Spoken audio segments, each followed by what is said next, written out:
What is up, everyone? This is the Medina Mania podcast, and today I have a very special guest. He is known by many names. Let's go through the list, shall we? He is known by The Dark Knight.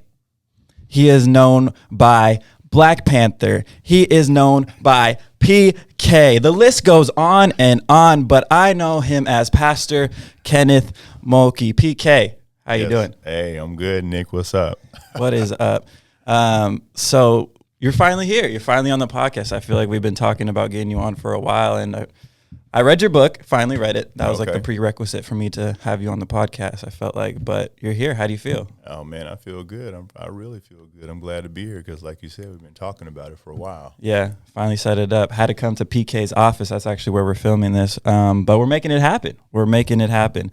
And it's been good. But let's dive right into the questions that we have today. A lot of the stuff's going to be revolving around mentorship, around the book, around your class. But first question, before we get into those kind of things, who is Kenneth Mulkey?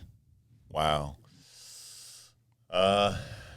Whenever you ask those "who are you" kind of questions, It can go a lot of different ways. But I think I am. I'm a man, obviously. I hope so. Grew up in Long Beach. Grew up in a good family. Not a perfect family, but a good family. Yeah. And I'm a guy who just, got to meet Jesus one day, and everything has really changed since that time. Mm-hmm. And so I thought my life was going to go down a different road and pathway and trajectory, and I met Christ, and it, totally has been the best. Yeah, you thought you were going to be like an NBA player, huh?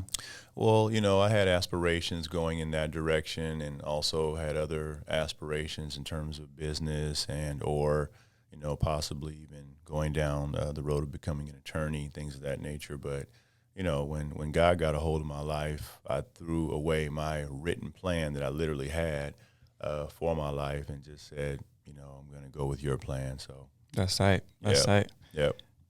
Can you tell the people real quick that story? So you actually played a game with Michael Jordan, right, in college? Yeah. So it wasn't so much with him as it was against him. So his team, North Carolina, had won the NCAA championship the year before. He hit the game-winning shot, and so they were on our schedule the following year. So we flew to North Carolina. We played them on their home court, and they had another NBA player named Sam Perkins, and the guy was huge. And so the opening tip of the game, he wins the tip, obviously, and he tips it to Michael, and Michael takes maybe 3 dribbles, and then he just rises up and dunks it, and the crowd goes crazy, and all right, Michael. Yeah. So it was a great experience, being there. And you never got him back with that dunk? No, I can't say that I did. I didn't get him back with the dunk, with the shot. I didn't steal the ball from him. No, I can't say that. Got you. Yeah. Cool. Well, let's get right into the main stuff, and that is talking about this book, Helping Others Win, 10 Keys to Mentoring. And this is kind of like a sequel to your first book, Run to Win, right? Yes, sir. Correct. Cool. So what inspired you to write Helping Others Win? Well, sometimes when you're writing a book, you get inspiration from different places. And as I thought about, the idea of Run to Win, it was more about, just an individual really trying to find their place and what their purpose is. But then I thought, once you find your purpose, it's not just about you as an individual. It's really about other people. Yeah. And so I was able just to say, hey, what would it be like to write something that could really help somebody else in a really practical way? And then mentoring, as I began to think back on my life and what has helped me and how I've been able to kind of serve and help other people, mentoring just seemed to be the thing that lit up in my mind. And so and it was, and I felt, Nick, like it was coming from a real place. It wasn't coming from, oh, that's a trendy topic, let's talk about that. It came from a real place, from my own life and life experiences, and just also to what I've seen in Scripture. And so I felt like it truly has a biblical, a consistent foundation with Bible truth. Yeah, that's good. So a question that just popped up in my mind while you were talking about mentoring and like the importance of it, something that I've kind of even questioned myself is we're on this big thing, I feel like, as a church and just as communities here at the church that we go to on discipleship. Can you talk about the difference between mentorship and discipleship, if possible? Wow, Nick, you're just dropping big questions on me. That's a great question, though, because a lot of people may find differentiation, or they may feel they're exactly the same. But what I have found is that a couple of things. Discipleship really is us following Jesus, becoming more and more like Christ. I don't see for the Christian mentoring being anything different than that. Okay. But I see mentoring adding a little bit more. What I mean by that is this. So let me just throw out a little truth in Scripture from Titus chapter 2. It talks about the older women teaching younger women. Yeah. Okay, what do you call that? Is that discipleship? See, that's what I'm saying. Is like it's so similar to me, like my definitions of mentorship and discipleship. Yeah. So when I think of mentorship, from its origin has to do with someone who is wiser, more experienced, a little bit more life under their belt. Yeah. And that, of course, applies to someone who's had the faith walk a little bit longer than someone else to be able to help that individual. Yeah. And so I see it really kind of as part of the biblical pattern that God has set. It started in the family where God commanded, the fathers to teach your children, and they can teach their children's children. So it's been something that is truly consistent in Scripture from Moses to Joshua in terms of the principle. The name is different, but the principle and the practice are the same. Yeah. And so when I think of mentoring versus discipleship, I don't really see them versus. I see discipleship actually being part of mentoring and mentoring being part of discipleship. Yeah. That is good. Yeah. I like it. So we're actually going to circle back around to stuff regarding the book. But before we do that, I want to ask you, what is the Mentoring Mandate course? I've read your book. Okay. I've been on your website to check out the course. I haven't actually done the course. So what is the Mentoring Mandate course? Okay, before I answer that, are you gonna do the course? I'll think about it. Okay. I'll think about it. That's honest. That's honest. I'm like, why do I got to do the course when I got the man right down the hall from me right here? No, I'm kidding. But no. I will. I'm being honest. I will look into it more. Yeah. And I was like, not trying to hold that over your head for me to answer the question. Yeah. So, but so the Mentoring Mandate course really is another step, I would say, even beyond the book itself. Okay.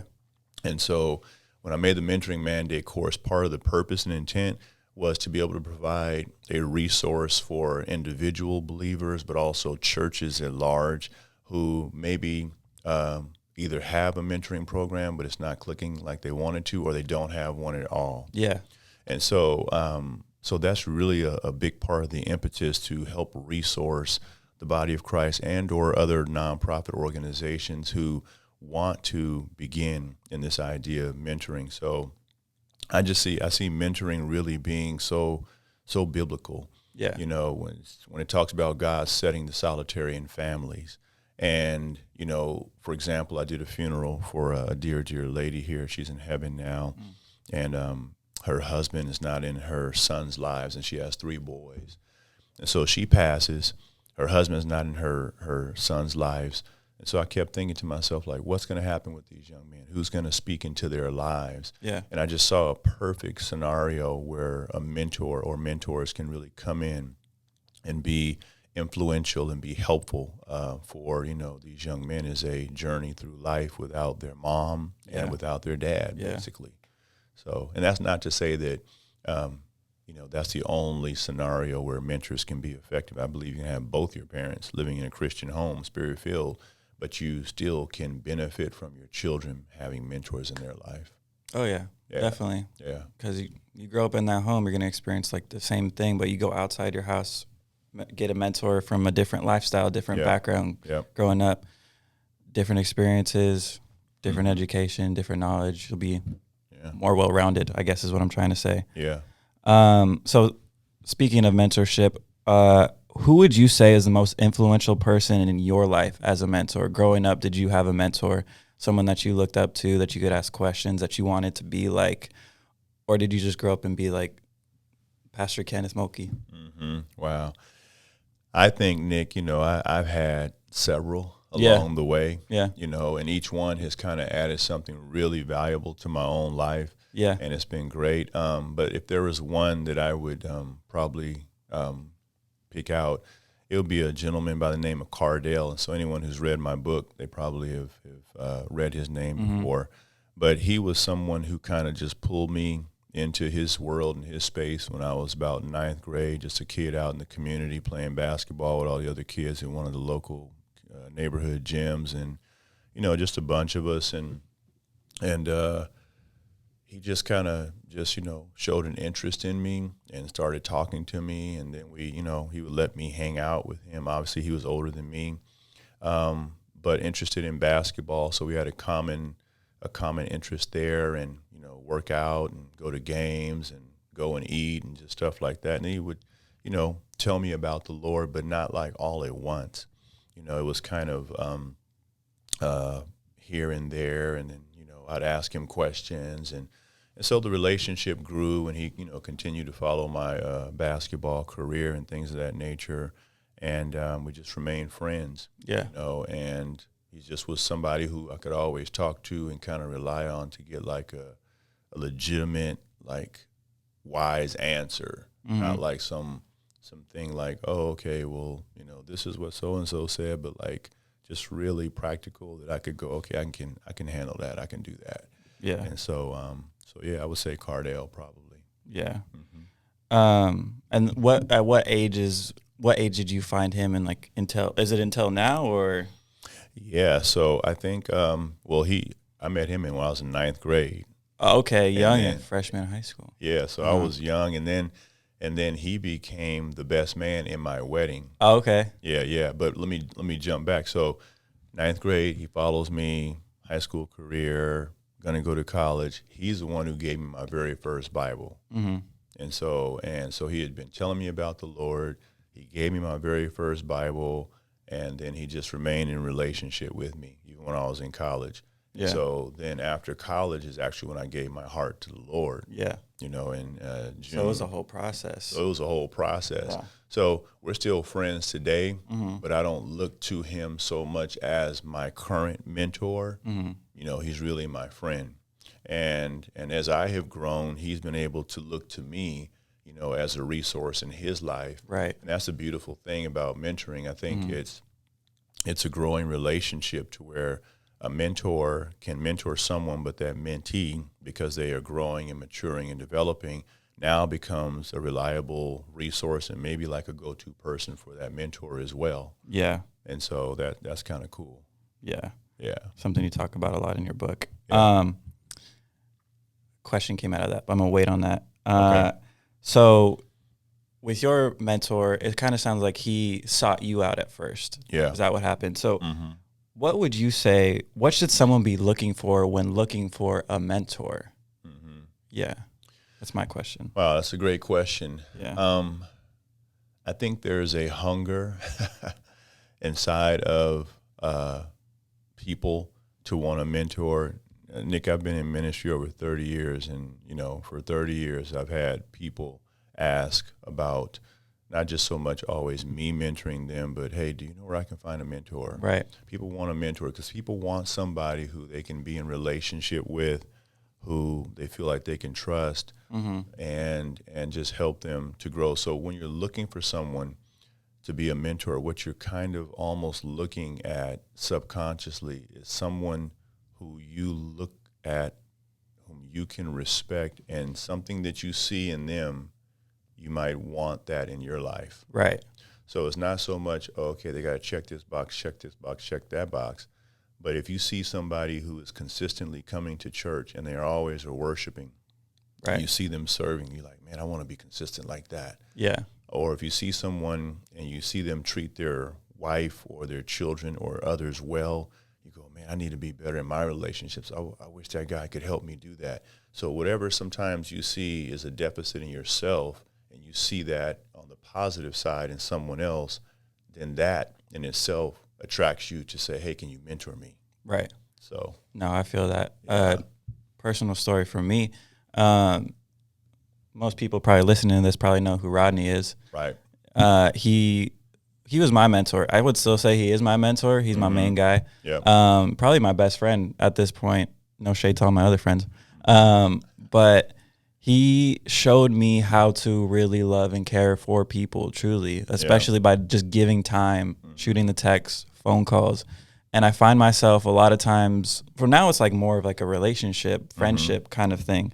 And I wrote something down from your book. It says, when there is no relationship, mentoring becomes just another impersonal way to receive information. So it was much more than that for me and Rodney. And it is now to where we're super close. But I find myself telling him a lot of the times where he's saying, thank you for being there for me. And I'm like, hey, I was only able to do that. I was only able to reach out to ask you about how you do. Like he was being really appreciative because I always ask him how he's doing and like actually asking him. I'm like, I'm only able to do that because you do that for me. So that's just a story that I have because he's been big for my life, exemplifying that. And he had something that I wanted, and that was loving and caring for people. And beautiful. in my mind, he's the GOAT at that stuff. Yeah. GOAT. The GOAT. So a question that I had that popped up in my head a couple questions back. Do you have a mentor now? I know you're talking about, who was his name? Cardell. You're talking about Cardell. And he grew more into a friendship kind of thing. Do you have someone who is probably older than you that it's like a mentor relationship to you now? Yeah, I do. I have, obviously, I think Pastor Bayless is kind of one of my mentors. Yeah. And it's not even just so much just what he tells me per se, but just the relationship and the trust that has been built. Yeah. And so I've looked to him as a mentor, but I have a couple of other guys who are kind of like mentors, but also kind of like coaches for me too. Yeah. And so one is in Mississippi. He's been in ministry for 40 plus years, and just has a wealth of knowledge and wisdom to give. Yeah. Another one is in the Riverside area, and so just I do have some guys who I look to in that respect. Yeah. Yeah. To kind of shift gears, something else that you say in your book is your aim is to make deposits to the relationship, talking about a mentoring relationship, not just withdrawals. And with that, I want to ask you this question. Have you ever been in a mentoring relationship where you are making all the deposits and the other person is not really, he's just going to you there for basically information, doesn't really want so much of a relationship, just trying to get stuff out of it, never depositing anything back to you? Have you ever been in a mentoring relationship where you are making all the deposits, and how have you handled that situation if you have? Yeah, I mean, I've tried to just be gracious, right? Because, when people have need, sometimes their priority is their need. And so if somebody, needs to really know something and they feel like, okay, this person can help me and they can come and ask me, then I'm okay with helping them and sharing that information, even though they're not fully, maybe responding to any potentialities of a relationship developing.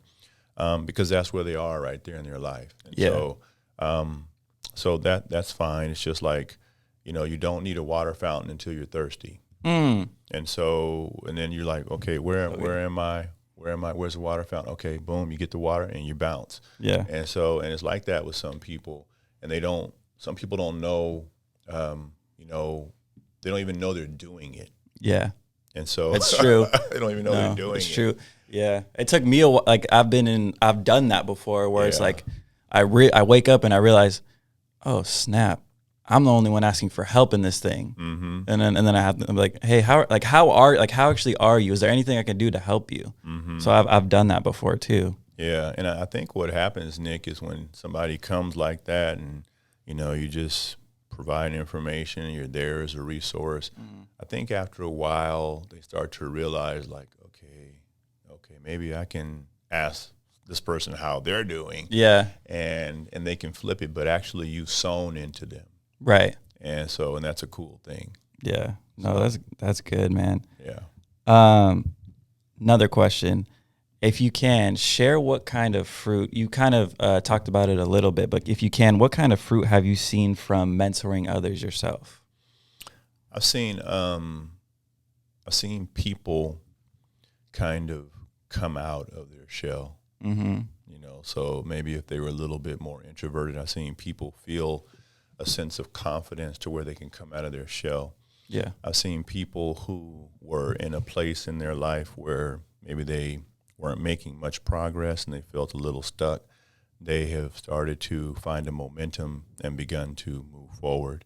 I've seen people who I've mentored take on roles and responsibilities and positions within their calling and their purpose that God's given to them, that they were kind of like, no, I don't want to do that. No, I don't want to do that. And we talk. I'm like, come on, man, you can do it. Yeah. So just look at Nick. Nick does it. You can do it. No. So, hey, I'm trying to get there. Follow me as I follow Christ. That's it. Yeah. So that's it, man. I've seen some wonderful fruit. I heard of some wonderful testimonies and stories, and it's just really been a blessing. Yeah. Yeah.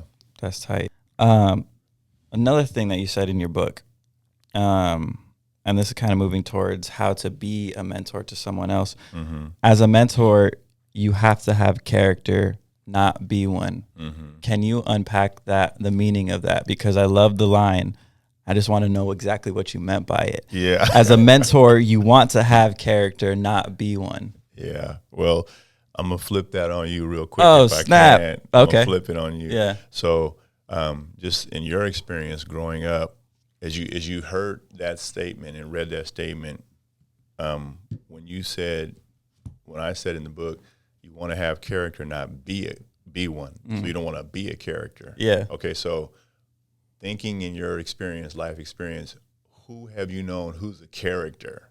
I've known a few. Okay. I've known a few, man. Okay. Yeah. And I think we all have. Yeah. And so when I say have character, not be a character, it's about that internal substance, you know, that all of us have. And I'm not saying you got to be this stiff, cold, confined individual who has no personality, but sometimes a person who is a character, I'm just going to say like a class clown. Right. Everybody wants to be that person. Right. But that person may not be helping you go down a real positive path or a godly path for your life if you're just wanting to emulate the response they get when they do certain crazy things in front of people. Mm-hmm. And so that's kind of what I meant by character. So there's a lot of people who are a character, but we just really want to have character. So it was a big play on words too. Yeah.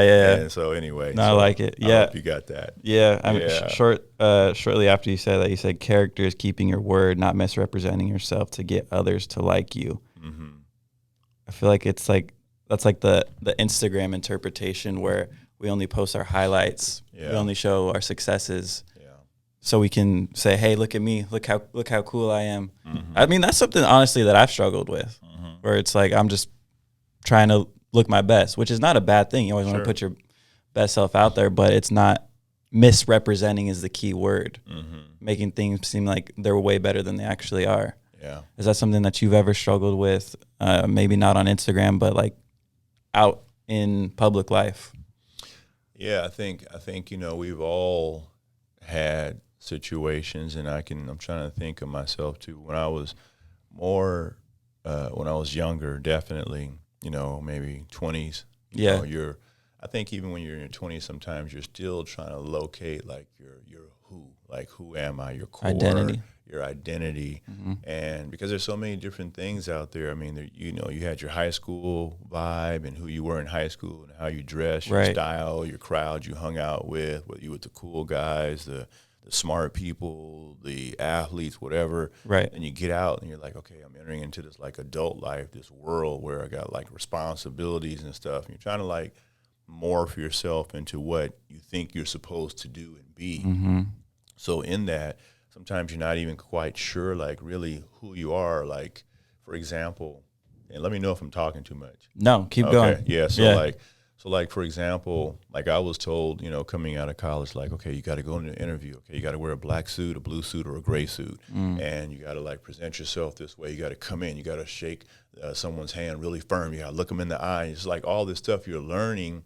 And I'm not saying that I didn't do those things naturally, but you feel kind of pushed into doing things. Yeah. And so sometimes it takes a minute to really, discover your who. And that's the thing I love so much about the Lord, is that the more we get to know him, the more he helps us understand who we are. Yeah. And he gives us the more accurate, correct definition. And then we don't take our cues from everybody else. So then you don't get to misrepresent yourself. Right. And like try to be like something that you're not, just to fit in or have, the accolades. I mean, I've done that before. Yeah. People were drinking. I drank, sometimes even when I didn't feel like everybody else was drinking. So I drank. This before I was Christian. Yeah. So put that disclaimer in there. Yeah. I mean, like not just had a drink, but drank. Yeah. And then like, and then even, just, smoking weed and stuff like that too back in the day. And so there's just times where you feel this pull from your peers or from your environment to do stuff. Definitely. And then it's like, wow, did I really want to do that? I really want to do that, but I did it anyway. And so that was kind of like not your true self. Right. You really want to do it. Mm-hmm. And so just, I think character as it's being developed helps us understand like, okay, this is who I am in here. And I want to be able, hopefully and ideally and to the best of my ability, to reflect that in my decisions and in my behavior. Yeah. So you talking about all that, like the different environments that we put ourselves in, talking about identity, trying to find ourselves. People really, they get put in those environments and they feel like, if I don't do this, then I can't be in this community. I can't have relationship with these people. So it's like it's literally just a peer pressure thing. Yeah. But people, they get lost in that, trying to find themselves, and they end up finding not really what they wanted, and they get stuck in those environments. It's true, and two, I think there's a genuine pressure sometimes that believers will put on themselves, especially if you get saved and then all your friends are like not saved, and then you're like, okay, what do I do? Do I like I don't want to like diss my friends, because they're my friends, people I grew up with who I know who love me, I know their families, but then they're not walking with the Lord. So what do I do? Kind of a thing, and so.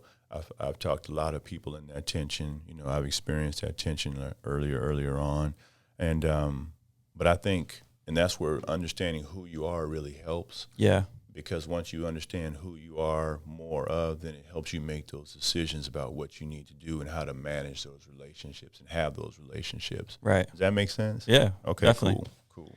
PK, dropping knowledge. One of the last questions I wanted to ask you is, how do you know when you're ready to be a mentor? How did you know when you were ready to be a mentor? Yeah. I